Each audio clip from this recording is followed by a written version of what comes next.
الله الرحمن الرحيم. النهارده احنا هنشرح الزريعه، احنا بنعدها ازاي وبنتعامل معاها ازاي وبنأقلمها ازاي، ومهمه قوي حكايه الأقلمه دي هنشرحها دلوقتي. اول حاجه كيس الزريعه كده، لما نيجي هنعمل اي حد زريعه ببص على المنظر، ببص على الزريعه صح ولا ميته. الحجم ده اللي هو لو نص ده في المتوسط من 150 سمكه في الكيس ل 180 سمكه في الكيس. اوكي، بنعمل ايه؟ بنجيب 3 اكياس من الاكياس كلها اللي موجوده ونفضيهم في جردل ونعدهم، والعدد بتاعهم اللي يطلع نقسمه على 3 ونضربه في كل الاكياس اللي موجوده عندنا، نعرف عندنا كام زريعه.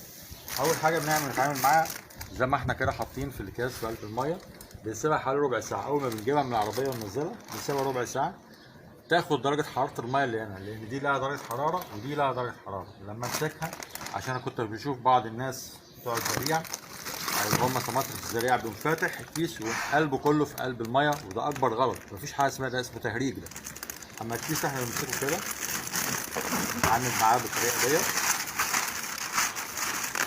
طبعا الكيس زي ما احنا شايفين مهم قوي، التلت او الربع بتاعه هو اللي فيه ميه، والتلات ارباع او التلتين فيهم اكسجين. دي عشان نبقى فاهمين احنا بنعدي الزريعه ازاي وتبقى جايه من ازاي. بنمسكها كده، ببتدي اقفل الكيس عشان اول اقلمه بتاع درجه حراره دي خلاص خلصنا منها.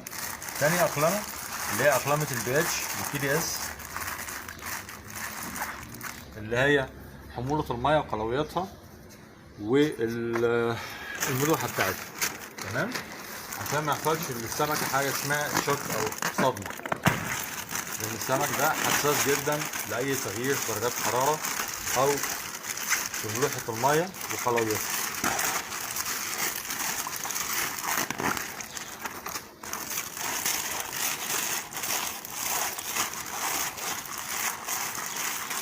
دي تاني حاجه بنعملها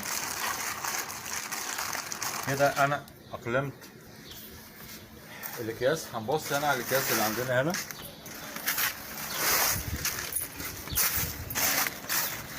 نزلتها كلها.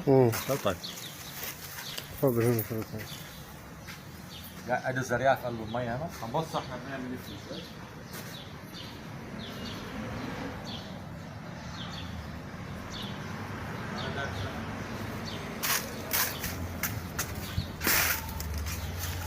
ببتدي بعد كده اتعامل معاه ان انا اخلي الميه تخش وما تطلع، الميه اللي في قلب الكيس تطلع والميه بتاعت الحوض تخش.